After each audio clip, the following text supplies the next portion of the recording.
Citizen 12 is brought to you by Complexify, a social purpose corporation founded to support you living in alignment with your conscience and discerning what that is.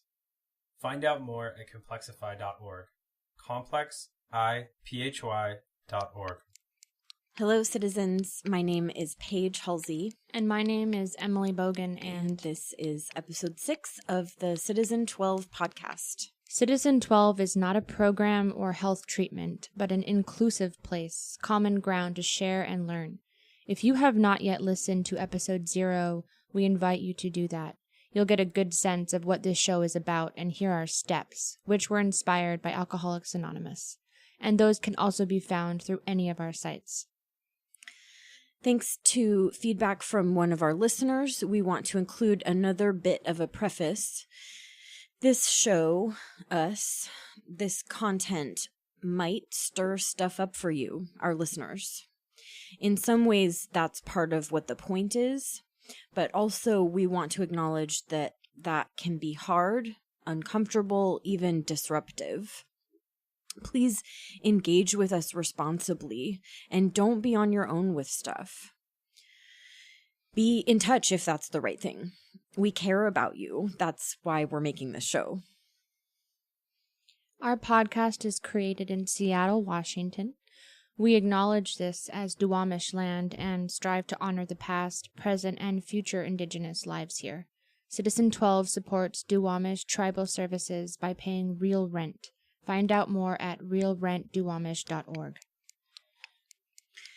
Today's show is our follow-up to episode 5 about fourth step stuff.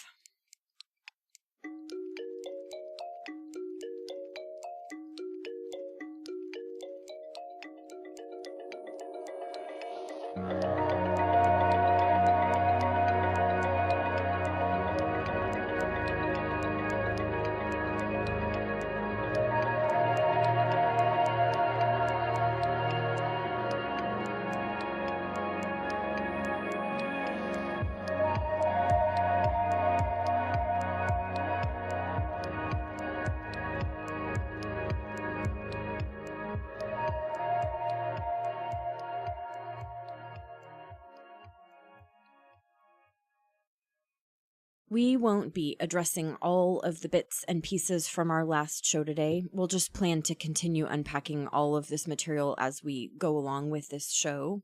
Like the series of shows. But if there are points that we don't clarify today that you, our listener, are keen to hear more about, please do get in touch. You may email us at C12Pod@complexify.org. Or find us through most media platforms, also at C12Pod. Okay, first up in our follow-up from fourth step stuff. This term, spiritual, we used it a lot. The word, we've used it throughout the show. Spirituality, spiritual practice, spirituality. I am going to just say it is not the best choice of a word for me. And I keep using it because I just don't have a better word to use instead. The reason I feel like it's not exactly the best thing is that I think for a lot of us, it kind of brings to mind something supernatural.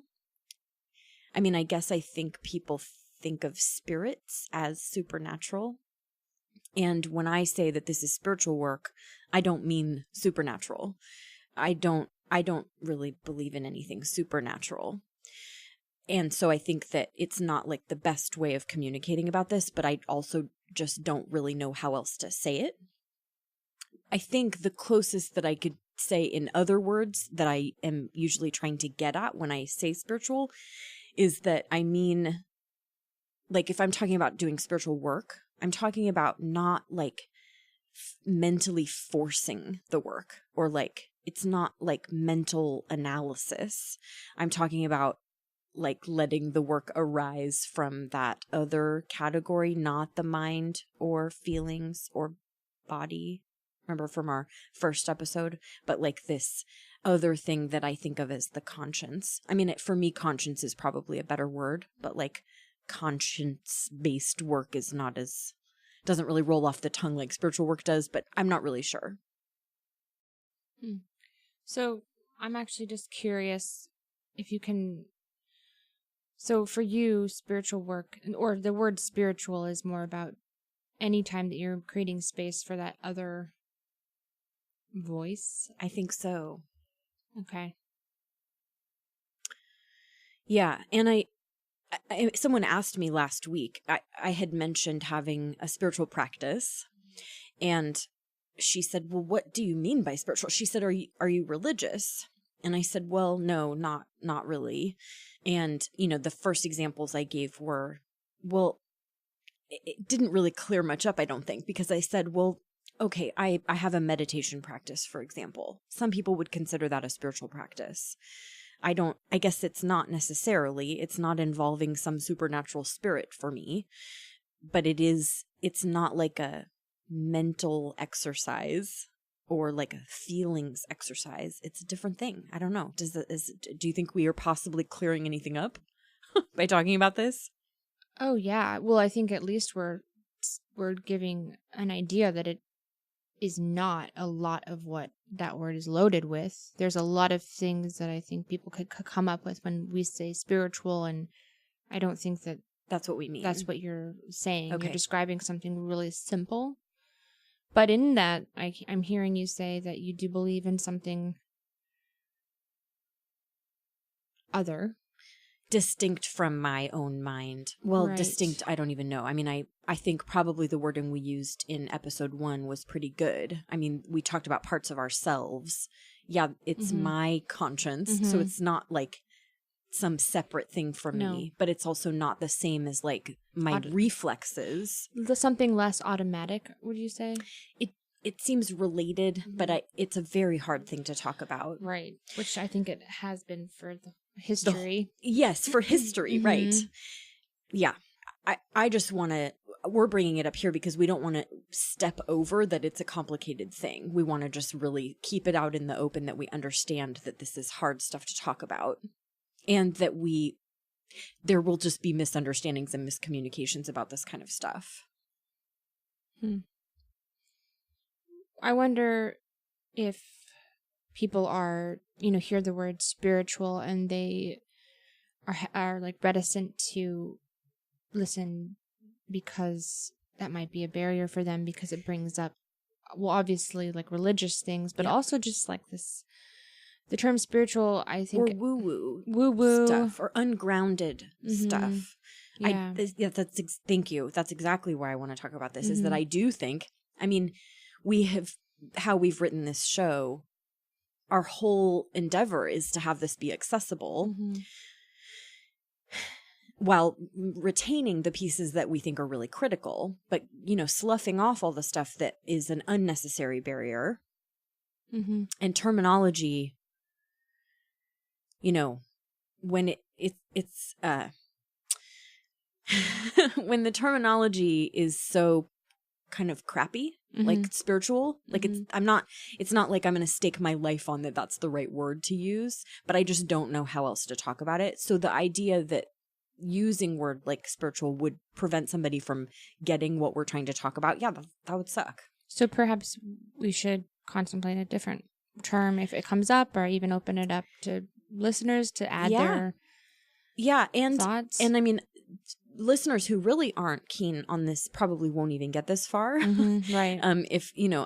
But even for our current listeners who are vibing with what we're doing on this show, this is an ongoing dance. Like Emily and I want to keep growing and learning from creating this show in some kind of connection with our audience, and we want to keep learning how to be effective and talk about these things in effective ways.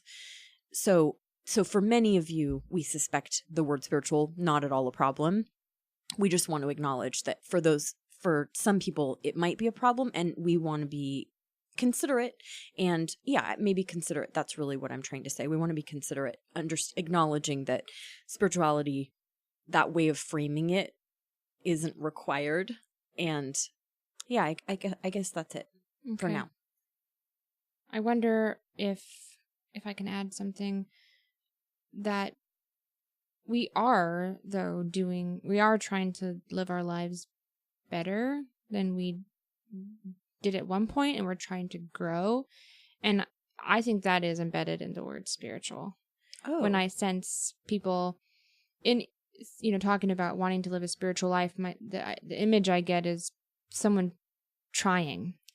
Like striving. Striving. Interesting. And I like that. Well, I like it, but it can turn people off. And it's turned me off. Like, whenever I'm not in the mood to try and I feel that need to no, I'm going to just go with the way things are now. And I think that there's a tendency to want to be in both places. Interesting. But that is what we're doing here. Is the trying part. We are the trying. Striving. Yeah. The striving part. We're striving. Well, we've had a lot of life where we weren't striving. Or resisted. Or resisted resisting. striving. So that, yes, that's a good point. I'm glad you said that, because that is not something I think of that comes to mind with the term spirituality. And that's interesting. Thank you for adding that. So next up, we thought we would touch back in about something that I think we have kind of not danced around, but I want to untangle a little bit, and I think we'll probably talk about it again and again, but that I think it's really important to make space to distinguish between being away versus feeling away.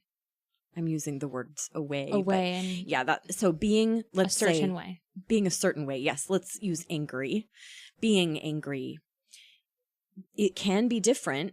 I'm going to say is different, can be different than feeling angry. So to illuminate a little bit, I can feel angry and have that all happen inside of my own body and not actually shape how I am interacting with people. It's possible for me to, and I'm not saying that this is what I would recommend, and we've talked at length about the value of feeling feelings. So that's not what I'm talking about. But I am talking about just that there is the opportunity to feel a way, yet be some other way. So I can feel angry. An example I can still be being courteous. Right. And for me, being courteous and being angry are actually kind of different, look different.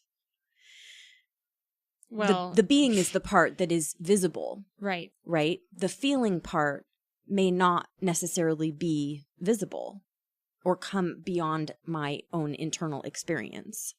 Right. Why do you think we get that stuff mixed up? If obviously one is an experience that we're having and the other is what we're doing with that experience, I guess. Why do you think people get that mixed up if it does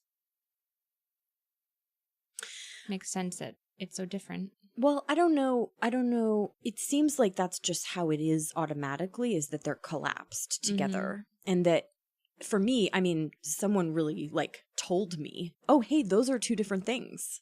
We can uncollapse those things. We can segregate being from feeling. And there's a whole bunch of value in in learning to do that. So it seems like the having them collapsed into each other is just how it mostly is. Mm-hmm. And the opportunity to uncollapse it is the less common thing. And why do you think it's important to uncollapse them? So I think the advantage to being able to uncollapse them, and I don't even know if I can say this with enough gravity because I feel like it's so critical. Well, for one thing, it preserves space to be able to feel feelings, which we've already talked about on this show, how important that is. And it also opens up space to be responsible for how we operate in the world, how we behave, how we treat people, how we live. Wow. So at first I kind of thought you were saying there was a qualifying thing happening, feeling isn't as valid or isn't as important. It's all about what we do. But what you're saying is that we get to, when we separate these things, we get to both. Have two rich experiences. Sure. Yeah. I mean, important experiences. I think so. I mean, I don't think it's unimportant to feel feelings. No. At all. Mm-hmm. And to only, I mean, we've said again and again, to just honor worship or honor our feelings, that doesn't really lead to a very workable life, or hasn't for me. I'm going to maybe, we didn't plan to get this deep into it, but I'm going to play with it a little bit and we'll see if it's fruitful. So I'm going to use the term gratitude as an example. Okay. Do you think of gratitude as a way of being or something you feel? I think that I experience it mostly as a feeling, and in order to be... No, that's not true. I show gratitude a lot. I don't necessarily... be being grateful. Yes. You do being grateful. Yeah. Okay. And that can look like saying thank you or showing what about someone or something they did that you appreciate. Yeah. Okay. Feeling grateful is different. Yes. Okay. So that was good. And I can hear in how you're talking about it. It's kind of collapsed even. And then when the concept is introduced that it can be untangled, you're like, right. Oh, there are the different parts. Mm-hmm. So you had asked why bother uncollapsing these? Mm-hmm. And if it's just the feeling, I kind of am at its mercy. I have to wait. I haven't had much success making myself feel things. We've already said that too on the show. So if I want to be grateful, but I'm only grateful when I feel grateful and I just happen to never really feel grateful, it's kind of like, well, guess I'm out of luck. If I can get interested in being grateful, it opens up all this possible stuff that I can actually do that can make a difference. For me, the way I would say it is it gives me an opportunity to get responsible for being grateful. So it's not about faking feeling grateful. I mean, it's nice if I feel grateful while I'm being grateful. I actually heard someone not that long ago say that's kind of like I don't remember how they said it, but I'm just going to say almost like simultaneous orgasm. That's really nice. It's probably not always attainable when you feel something and you're being the same thing at the same time, to get that matched up. Right. It's nice. It's not always, well, gosh, if I waited to feel like being courteous, I have a commitment to be courteous. Courteousness is important to me. I think it is a good thing. It's a value of mine. I don't necessarily wait to feel courteous to be courteous. I might not ever be courteous. And for some people, this might seem really elementary. No, it's not. I'm stunned. I'm like, what? Okay. So maybe I should go, maybe I'll withdraw from the courteous thing and go back to the grateful thing. I think you really got it from that. Yeah. I think that there's a lot coming out of this that is so great. So, I think I understand the power of feeling. And I think I can't say that I don't think that's everybody's experience. But the power of, you're talking about this idea of the power of being and having agency in being. Yes. And, it's a whole, for me at least, I'm hearing a new image of how to live. Wow. And, yeah. Sorry. No, not sorry. That's beautiful. I'm glad. Well, this is why I want to talk about it, is that there was a time when I didn't know this stuff and I did kind of have to go learn it and figure it out. And it does seem worth sharing. It's almost like there's it's almost like the way I see it is I have a world where I'm feeling things and and that world is never going to go away. But then I also have this other life or world that I can interact in, and I can, you can be how you want to be. There's no restriction. Sometimes it's hard. Sometimes it's hard. Let's say when I feel deeply sad, it might be hard to show up and be engaged. I'm also often committed to being engaged. Right. To be a good listener when you're distracted. Yeah. But that doesn't, I often can. And this isn't about hard absolutes every time, always. But I'm just talking about opening up the possibility and making room to get responsible for how I interact with the world changed my life. It really did. I already said it, but there had been a lot of like waiting around to feel Right. something so that I could act in accordance with that feeling. I know exactly what you're talking about. And this makes it so that, you know, I learned some discipline to live in alignment with my ideals, you know, to some extent, no matter how I feel. I can feel however I feel and make space for that, to honor those feelings and even give time to them without it impinging on how I treat people or interact in my life. It sounds like you're saying, Paige, that you can live the life that you want to live without waiting to feel like it. aligned with that. That's revolutionary. I mean, to me at least. I know exactly what you mean by the waiting around. Yeah. Like, man, I really wish I felt inspired right now. Because then thinking about all the things I could do with that inspiration. So the opportunity is to say, and I'm going to use the word generate, that's kind of the terminology I got this around, is that we actually practiced generating being inspired. And that I think there was a time when that seemed like faking. Yes, we don't want to be dishonest. We would never want to be dishonest. Of course, we're being sarcastic, which we're going to talk about later in the show. Right, but no, I'm serious. For me, at least, that's what comes up. Yes, I don't want to be dishonest. You don't feel inspired. You don't feel good. Why would you act like you're feeling good? Right. So, and I don't think that it's that's invalid, that like bumping into, wait, is this faking? What I'm reporting to you is that in my experience, there is still space to generate being inspired, even if I hadn't felt inspired. That isn't fake. This is honestly bringing up some political stuff for me. I'm just going to throw it in there. I wonder how we got the idea that we can't generate ourselves in the way that you're talking about. Interesting. Just to ponder. Okay. Yeah. Well, so our next topic, and this really leads into it, we had talked about, you know, weaponizing inventory, that the fourth step in inventory it can easily be used as a tool for flagellation, to beat ourselves up with. And I think what we were just talking about, this distinction between being and feeling, is sort of related to this idea that inventory is about discovering that I am bad. The juxtaposition would be, I have done bad things. And I know that the term bad is really loaded and complicated, but we just have to work with it anyway. Because I want to focus on what it is to be able to untangle I am bad from I've done bad things. Do you think that connects a lot with what we were just talking about? Yes, I do. Okay. I do.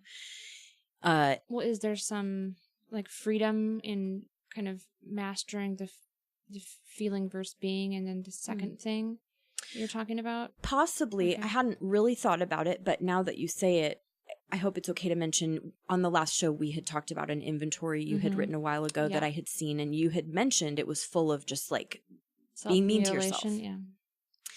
And I remember having a conversation back then about the risk of talking to yourself about that you are bad, who you are. You were really talking and writing like you'd discovered that who you are is bad. And I just rotten. Yeah. And I said it then, and still I just don't see evidence of that. And I see a bunch of fruit that's available from not taking that position. Right. And that's really what I wanted to talk about. So, and yes, I think that my improved ability to separate being from feeling has led me more naturally to not get confused about that I've done mean things versus I am mean. You do. I do. Okay. Yeah, I think that makes some sense. They've arisen together in my life, but I don't think that they necessarily have to go in that order, or that you have to get good at that before you can. I mean, any of us can stop saying who I am is mean. And it's not just about changing the language. It's actually about, and this is the whole thing, I'm not trying to tease it too much, but the benefit of separating this is that talking to myself and others about who I am is mean it obscures all the ways that I can do new, different stuff.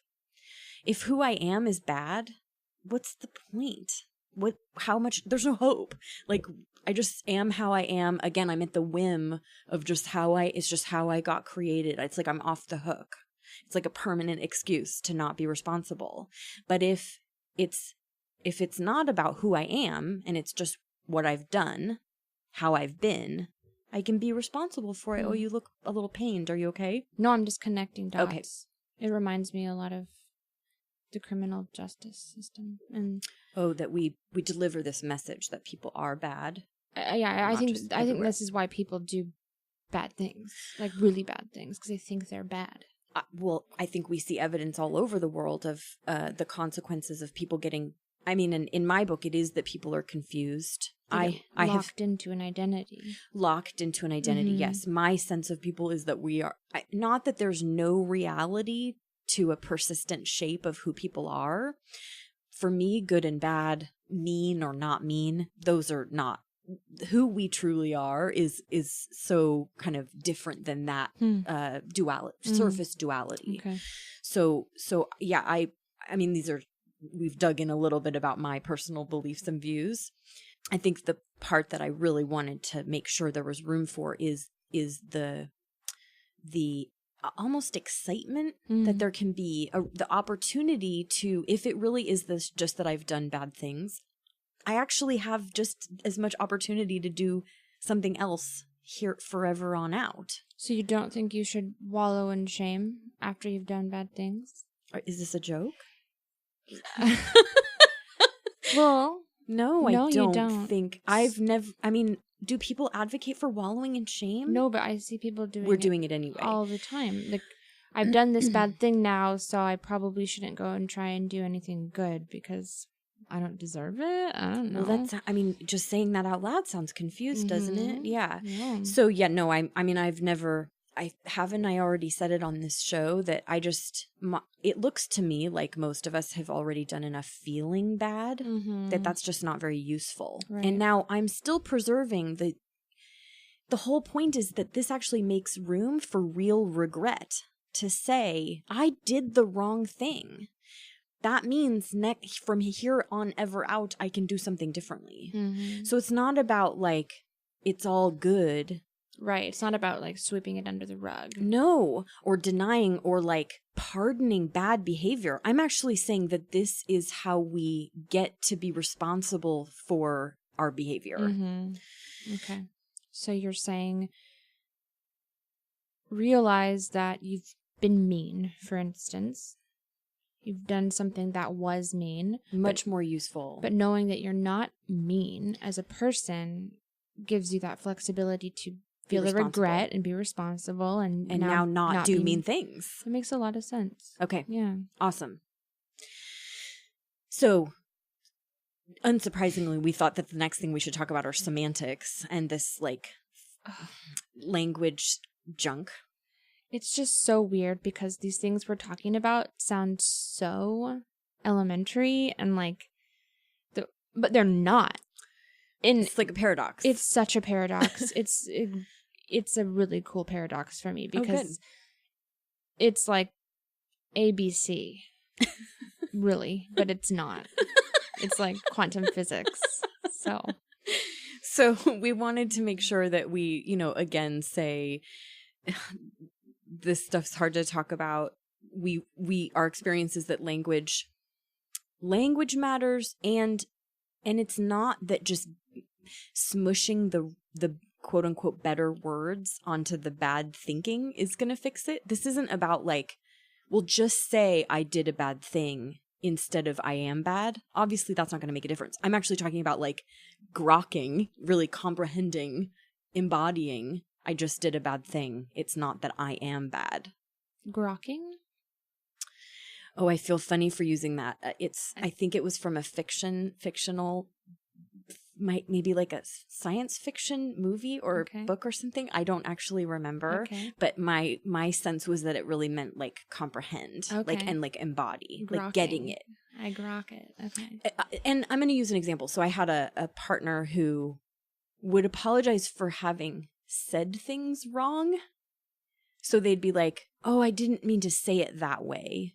Sorry. And then they were interpreting my upset as being attributable to them having used poor choice of words. Mm-hmm. And it just was never that. It was that what they were saying was upsetting to me. Like their position was upsetting to me. It didn't matter the words they were using. Mm-hmm. And this comes up a lot in discussions about political correctness. Mm-hmm.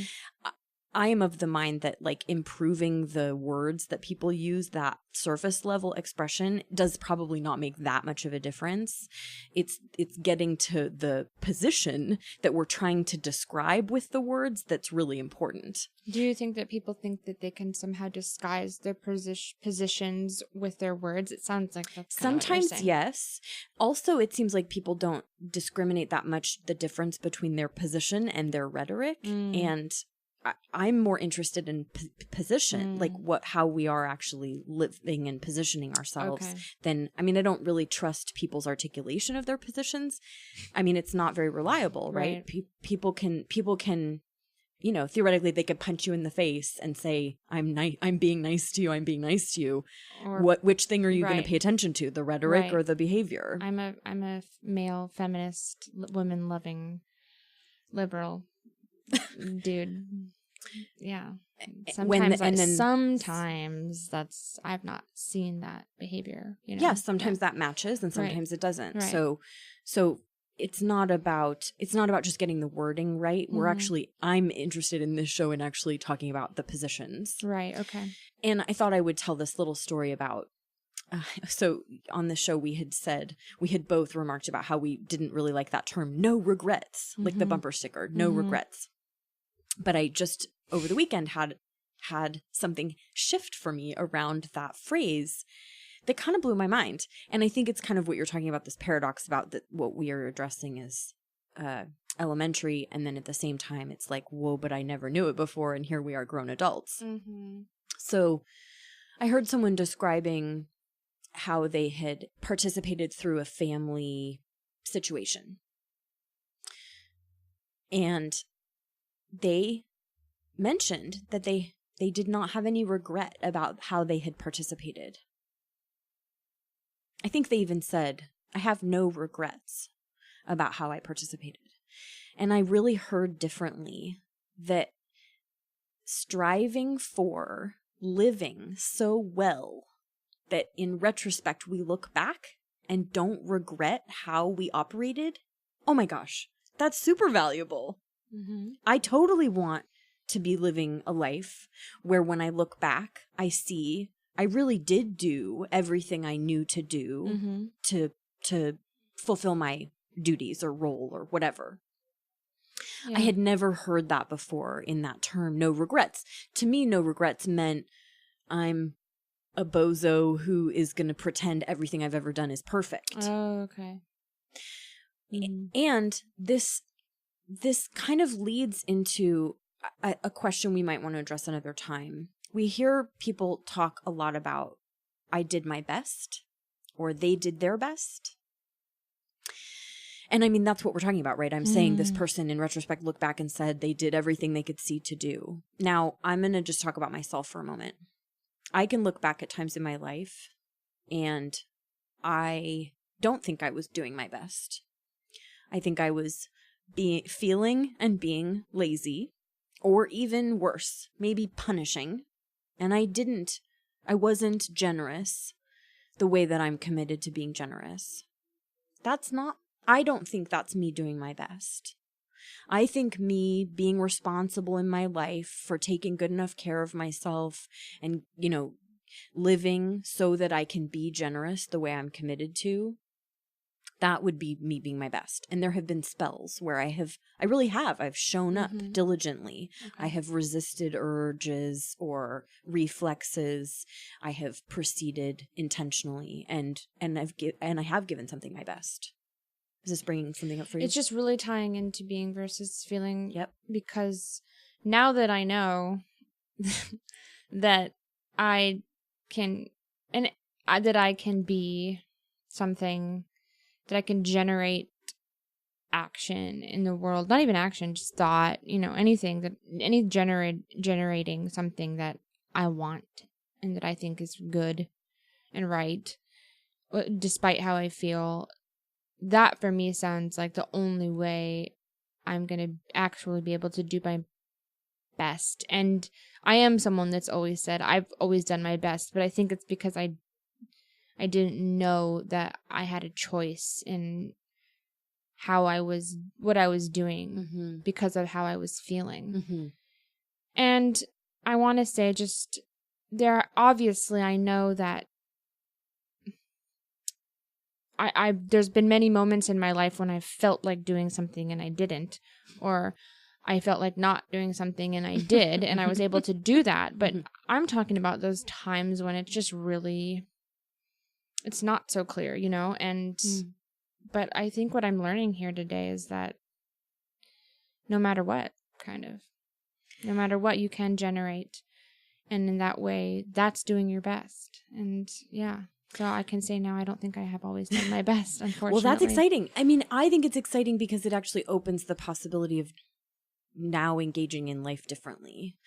Being at the whim of that's my whole beef, is if I just have to wait for my feelings, I'm going to wait forever. I don't necessarily feel grateful or inspired or kind or caring or closeness but those are things that I feel invited toward having in my life and being. Yeah. I wonder if you think, because I'm starting to think, I think people are good at doing it when it really matters, or like when they don't want to be, if it's like dangerous. Can you be more specific? I don't quite get what you're saying. When there's more at stake, I think that we all can say that we've done something we didn't feel like doing. For instance, homework, right? Like, I have a test tomorrow, so I really don't want to study, but I'm gonna. So we all have experience with knowing how to generate something despite how we feel, but it's in those moments that we have more, we're alone. We don't have anyone pressuring us, or less is at stake. I'm going to interrupt a little bit and just pull back to say, I'm not sure, and I know to some extent this is new material for you now. I actually think there's a difference between feeling, well, I don't know, how are you feeling when you have to do homework and you don't feel like doing it? Resistant? Slothful? Tired? Well, you tell me. Tired, resistant, slothful, sad. Let's go with one. Can we just have one for the sake of this? Distracted. Okay, so I'm feeling distracted, but you're saying you've made yourself do the homework anyway. Did you, how were you being? Doing my homework. That's not a way of being. That's a doing. Oh, I was being focused. Well, I'm curious because I wonder, in that description, it sounded more like you were being begrudging, which is a way of being. I see. My sense is that we kind of are always being some kind of way. Oh, okay. And we're either being intentional about it or we're being automatic. I would never intentionally, I don't think, be begrudging. I've definitely been begrudging in my life. I'd say that that's an automatic way of being. Okay. Now, but again, the opportunity here would be to notice I feel distracted and having some presence to say, okay, but actually I still have the opportunity to generate something. What shall I generate? I could generate being focused. You could play with it. I mean, I don't know how much power you'll have. Like it's a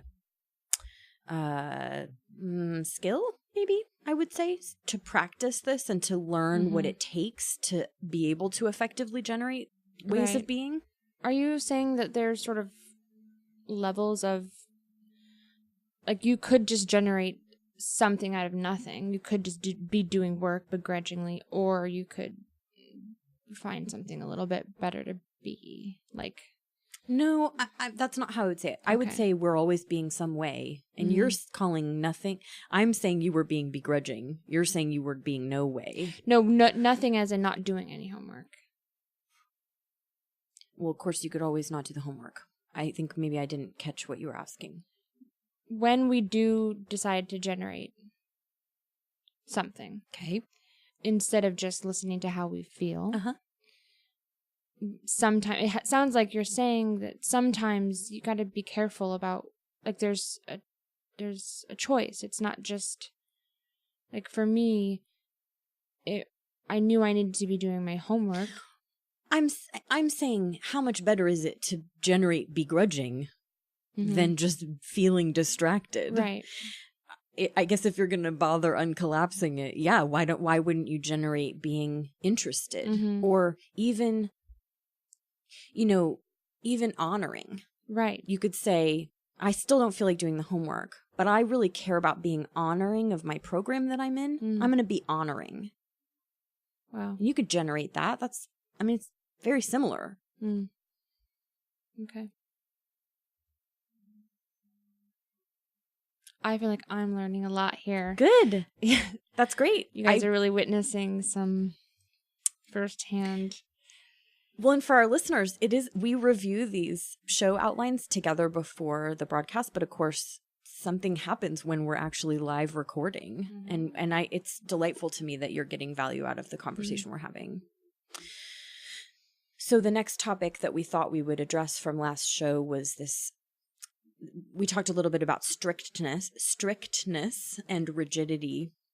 And there isn't really much to say, except I want to acknowledge that I didn't mention that there is, of course, an upside to a stricter adherence to some prescribed way of doing something like writing inventory, or doing something like Emily had mentioned, doing math, that we feel, we get rebellious when people tell us we have to do it a certain way. There are certainly advantages to doing something the way it's always been done. That's true with inventory. And it's no small thing to make space to balance that. But that's really what I wanted to say, is that I'm under the impression that we all already know that there's an advantage to doing it the prescribed way. And it's the space that I want to make, that people know that that's not the only way. That it's okay to verify with ourselves that a particular approach is really a good or right fit for us. That kind of leads into the next topic, which is, for lack of a better term, and I think we maybe even used this term in the last show, I think so. Authoritarianism. So we had mentioned that writing inventory can be a spot where there's like temptation, or it's common that there's some authoritarian method of leadership that happens. You've experienced this. I've experienced this. And so we already talked a little bit about like rigidity around format, or how timing about writing an inventory. We didn't talk about something that I see and have experienced for myself, which is I'll say it for myself. When I'm working with someone and they're writing an inventory, so they are searching to see what they can see about the errors they have made, and I can see some stuff that somehow they're not seeing, and I get it in my mind that I maybe even ask the question, is it my role, is it my duty to lay it on them how I see what I can see about their lives? Or is it my role to let them come to it on their own? That dance. And the way that it was done with me was kind of both, kind of the dance. I was told that I was being granted the space and dignity to have my own experience and to find my own way within the framework of this work. But that nobody was going to come and tell me all the mistakes I had made, that I was going to be given the space and dignity to see that stuff for myself in light of other people's experiences. Okay.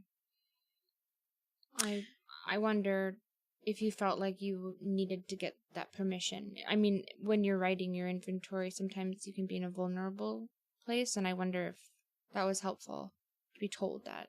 To be told that I was being given the dignity to see for myself. Totally. I would even say I was encouraged to, like, how do I want to say this? Well, here's how I say it to people. I say, hey man, this is your life. This is you taking care of yourself. This is your path. You tell me what you're trying to do here. Okay. Yeah. I don't want to be here to do something to you. That's not how this happened for me. You know, this is you and your deal. Mm-hmm. And that maintaining that context, because it is easy. I thought I was going to go to a spiritual advisor and they were going to fix me. They were going to do it to me, tell me what to do, and I'd do it and then I'd be better. That just wasn't effective, sustainable, durable. Mm-mm. And I don't want to ignore that we bumped into that authoritarianism where I did get told what to do, and it took time for me to grow into being someone who could notice that and then even say, "Oh, yeah, that's not a good fit for me." Mm-hmm. And to have that real back and forth relationship rather than just a one-sided do it this way. That didn't come right away. I work pretty hard to try to start out even on that basis with people when I work with people. This question about trying to get other people to see stuff in inventory, in my view, it's a little bit like when we start to think we know how other people need to do other things or live or be operating or acting. And in my view, these days, that seems really, I don't know if dangerous is the right word, but like ripe for problems. Yeah. I mean, I think a lot of people are wanting people to tell them what to do, because I think this is the problem, is like, at least for me, and I see it in other people, is not trusting that voice of it's coming up. Like what you said, you felt resistance toward your spiritual advisor. How do you trust if that's just you being rebellious, or if there's something that works better for you that hasn't been suggested yet by some other person, and maybe it's like bubbling up inside of you? Yep.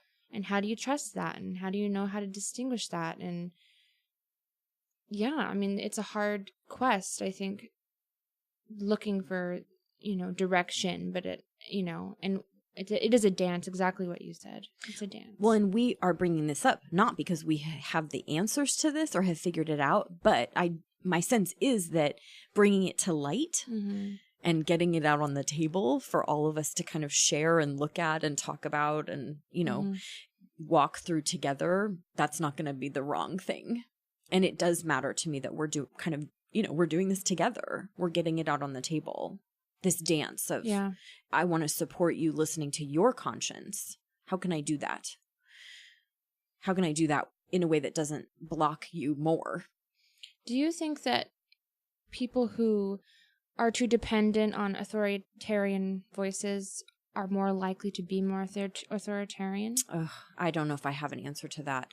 I appreciate you bringing up, and I agree, this is a common thing that I don't know if it's true that I have this less than other people. I do feel like I have not really, I've always kind of rebuffed people telling me what to do. I don't know if it's my personality or my circumstances, but I have experience with people who want me to tell them what to do. And I observe this dynamic in other people, that they want to be told what to do, or they want to tell people what to do. Right. And so it seems quite understandable. I find it understandable. I'm clear it would be way easy if there was like a book that we could all consult about exactly how to live. Right. And you just look it up in the book. There'd be an authority. And I guess a lot of people think that there is that book. Oh, yeah. And that seems to me, that actually shows how problematic this whole thing is. My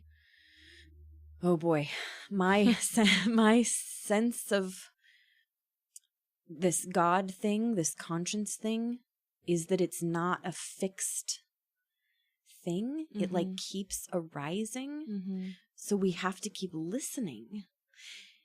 Does that make sense? Yeah. So there can't really be an authority about, and for me, I'm internally connected to it. So I've never really understood how I was going to like ask you, hey, do you know what I'm supposed to, do you know if I'm supposed to marry this person? Right. How the hell would you know? Do you know what's right? How would you know what's right I mean, you know, and some people might just be like, what are you talking about? Of course, there are people who know what's right. And you can ask them what's right. That's just doesn't really match my experience. And I hunted for that person. As a child, and even I remember in my 20s thinking I was going to ask my mom, well, is this the right thing to do? Mm-hmm. It turns out, I'm my own person. This is my life. My mom has her own way of operating, and same with my spiritual advisor and my therapist and my friend. And, you know, people have their good, useful input, good, useful experience. That's still not me and my path and my life. A little bit of, like, that's a little hope popping up for me. I see a world where if I can be more in touch with, you know, my inner authoritarian voice, so to speak, then I'll be less likely to just kind of project that dependency, I guess, onto other people. And so if I've found it, I can believe that someone else can find it too, I guess is what I'm trying to say. Oh, that's lovely. And that really is my experience,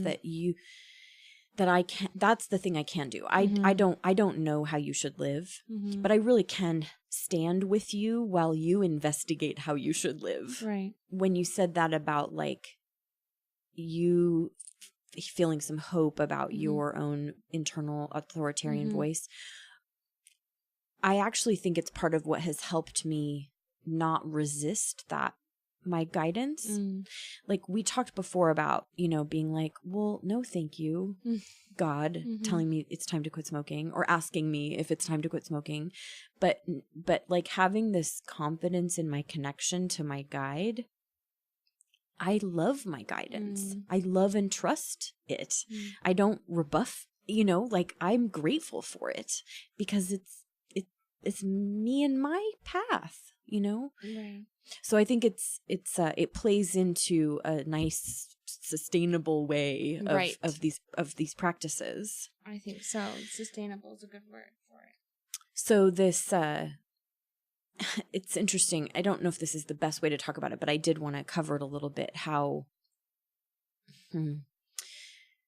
so I had talked about in our last episode, writing inventory and getting reoriented, that I had not been in support of this romantic relationship my family member was having. Then through inventory, I identify I had been mean.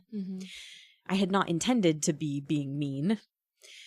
I'm interested in being caring. And I was back then. I think maybe in part that it was untangling this being and feeling thing.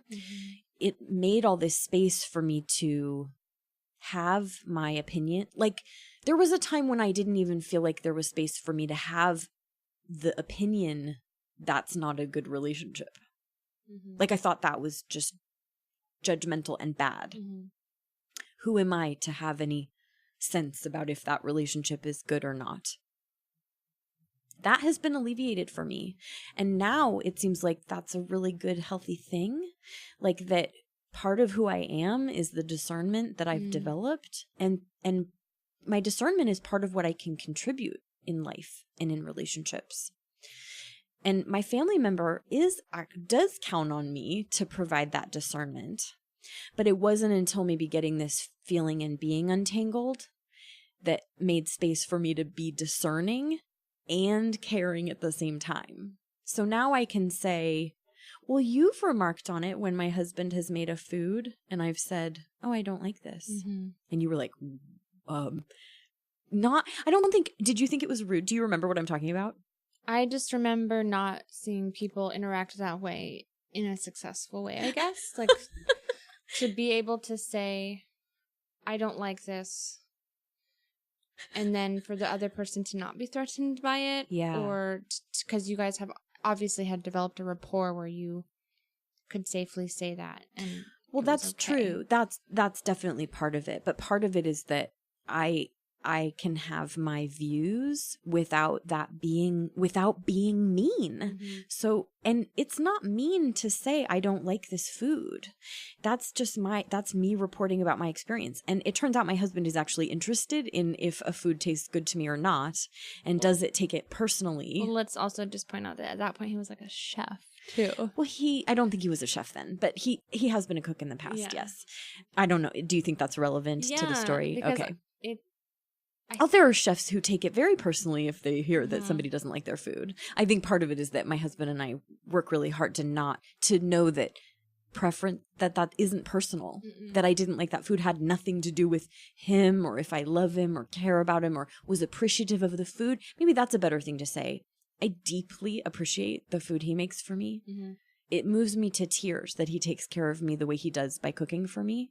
I don't always like what it tastes like. Mm-hmm. Those are separate things. Yes. And we have space for that. And that freed me up tremendously to have my voice in a way that is a contribution and not I think a lot of us feel pressure to just like everything or approve, I think it's because this stuff is collapsed. Yes, I do too. And fear too. Like if I don't like this, will he stop making it? Well, again, but if you can generate being grateful, if you can be grateful while also not feeling like something tastes good, my experience is that has been adequate. Well, and I don't have to lie. No. It's, we have It's a powerful dynamic to be around if you haven't seen it. You're talking about my marriage? Yeah. Is that really what you're talking about? Yes. Oh, wow. Well, that's a big compliment. Well, yeah, I guess I meant it as one, so. Thank you. Mm-hmm. Congratulations on all your hard work. Thank you. Yeah, maybe we'll talk more about that sometime. Yeah. I know, in our personal lives, I know that our relationship is something that people want to know about. How do we do that? Mm-hmm. How do we stay ourselves and satisfied and grow and change? And I think a lot of people want to know about successful relationships. Yeah. Our last few topics for today, we're going to talk about other tools for unclogging. So we've mentioned the principle of the fourth step is really about unclogging and bringing clarity to how we've interacted with the world, the errors, our mistakes, our errors. And Emily had asked in the last show, well, what about when inventory is not the right tool? So let's say we've been harmed in a traumatic event. Maybe writing fourth step inventory is not the right tool to use to unclog this. I completely agree. And when I kind of sat with this question to follow up, what I came to was that my sense is that I'm the one who's responsible for not doing something if it's not the right thing for me to do, or determining that I need to do something else if something else would be more appropriate. And that requires being tuned in and awake and valuing not hurting myself and having the wherewithal to identify and say, oh, that doesn't seem like the right thing. Yes, I think I do need some assistance with this.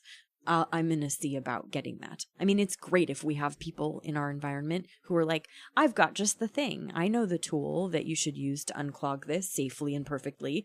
Back to the book that we'd like to consult.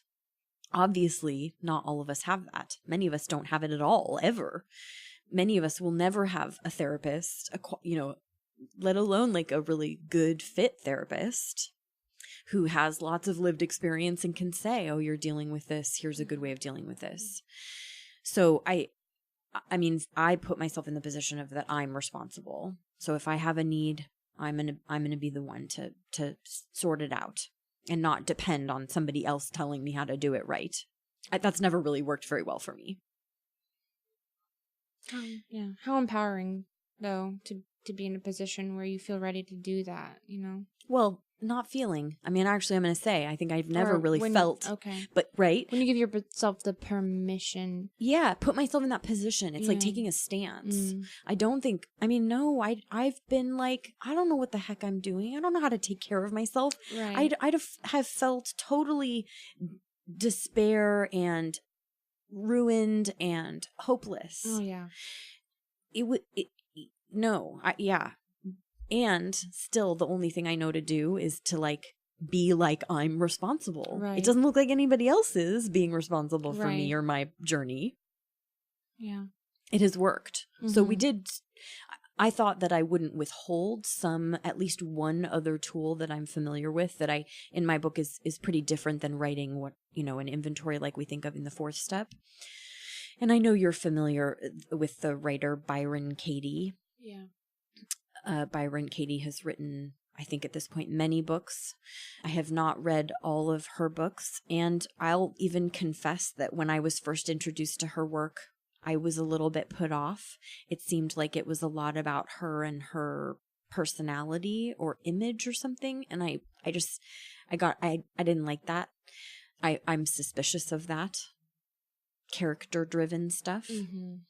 But when I actually read through her, what they call the work, and when I actually did the work, as they call it, I found it very useful. And it's available free. They have a website. I'll link it in the show notes. They have lots of free resources for people to take themselves through their work that I have, make no bones about this, I still use this tool. There are clogs that I bump into in my life, and I assess what seems like the right tool here. Might it be therapy? Might it be 4-step inventory? Might it be a week at the beach? Might it be, there are so many different ways that we can engage in clogs or not unclogging. And I totally still use Byron Katie's work. Yeah, I like Byron Katie too a lot. It's helped me unclog. And just also some books. I've had, a range of books. Anyone you want to name? Whenever I feel like I'm clogged up about relationships, I really like Bell Hooks' book All About Love. So I find it really brings I don't know, it unclogs. I haven't read it. We'll link that in the show notes too. Our next topic, kind of not even a whole topic, but one of our listeners asked me to clarify what I mean when I say on the court. So thank you, listener, for asking the question. I think I use that term to delineate what I think of as like practice versus like being out in my life really living. And that's a little bit funky, I guess. Maybe that's not a thing everybody thinks about. But let's say if you and I here are practicing being honest, we're like talking about valuing honesty and being honest, and we're working toward honesty, you and me, Emily, right? Just the two of us. For me, that's like in the locker room, kind of, that's like the warm up. That's the practice. For me, on the court, being honest is like with my neighbors. Like out in my real life where I'm not going to do meta conversations about being honest. Actually, it's time to just be honest and transparent. I don't think you really had a question about me saying on the court like that, but does that make sense? It makes sense to me, yeah. Okay. And then the last topic for today, and I think this is really important, and I'm so grateful that a listener wrote to us about this, is sarcasm, and when we think we're being funny is how I'm going to say it. So I think when we're being sarcastic, I guess maybe I should stick to myself. I think sarcasm is funny often. I don't think of myself as a particularly funny person. But I definitely have a sarcastic tendency. And we've now had report that we have been sarcastic in this show in ways that didn't really feel very good or sensitive, that were kind of diminishing. And I wanted to address it, to say, I am not bigger than being flippant or dismissive. It's totally possible. I mean, I trust you, listeners. If you tell us I have been insensitive, I trust you. I also don't know how to proceed other than how we are, by saying, we're learning. We're going to take your feedback. I've been striving to be sensitive, to minimize sarcasm or humor. Not that humor's bad, but that it often bumps into difficult things. And the topics of this show are really tender. These are deep, intimate, tender things that are stirring up deep, hard, tender stuff for people. Mm-hmm. And that doesn't seem like a very good time to be flippant or dismissive. No, it makes sense that we are, I think, at least for me. I mean, these are raw topics, tender topics. I love that word. And I don't think I'm above using defense mechanisms to try and soften it, but not just for me, but for you guys too. Like it's like almost like this tendency to want to hide, but that what we're doing here is like a deeply tender stuff. And I think, and I'm sorry for doing that, because I don't want to do that. Yeah. Thank you for saying it that way. There's no chance of making this show into some fun, lighthearted entertainment. That's just not what this is. But we are acknowledging we do feel some pull to not just have this be like back-to-back, solid, painful, difficult stuff. And that I think us bringing levity to it. I mean, a natural play.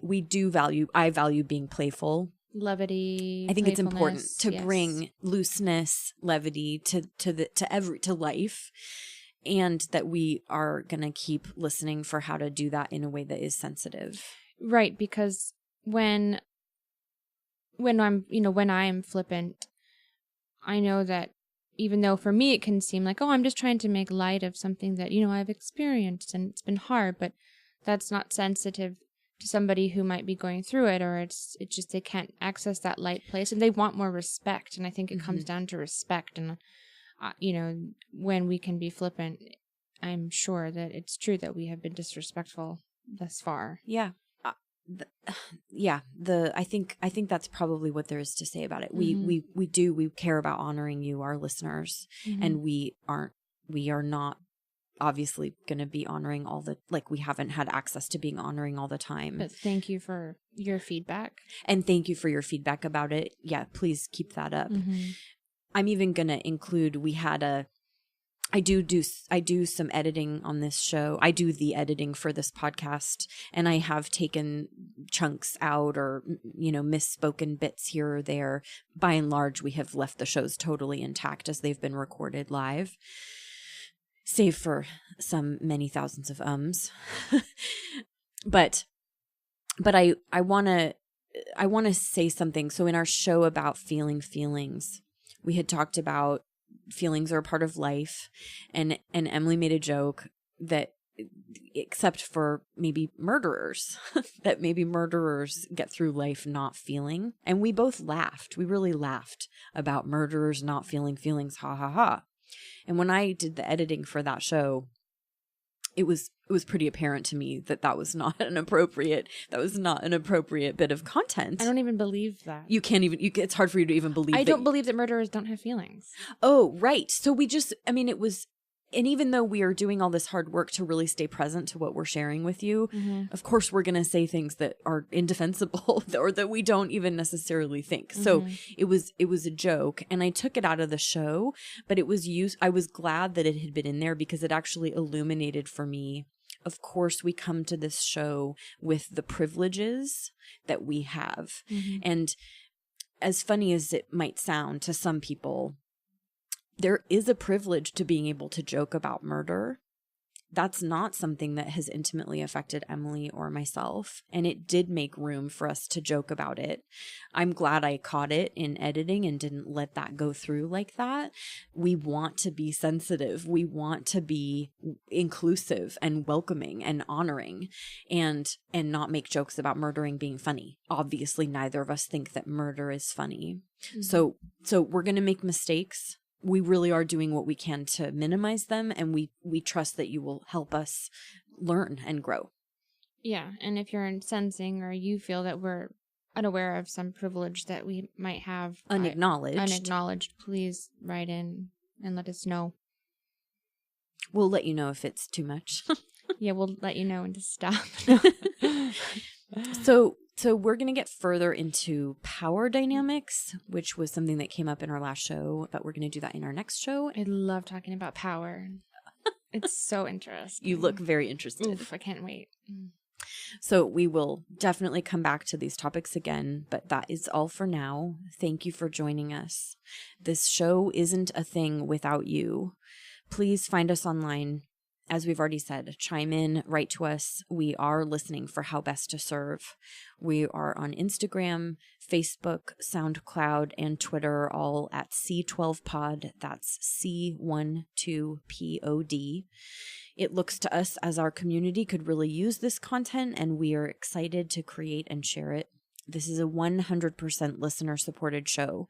So if you already like what you're hearing, or even if you don't, but you think what we're up to is good, please contribute through Patreon at patreon.com/C12Pod. And support us by subscribing to our show through whichever tool you use to listen to podcasts, and submit a review, again, wherever you listen to the show. We're hosting Discord spaces for patrons, and we'll include a Dear Citizen segment in future shows. So support us and write in with your questions about practicing the principles of the steps. Our thanks to each of you who contribute to this work. Thank you so much. Thank you.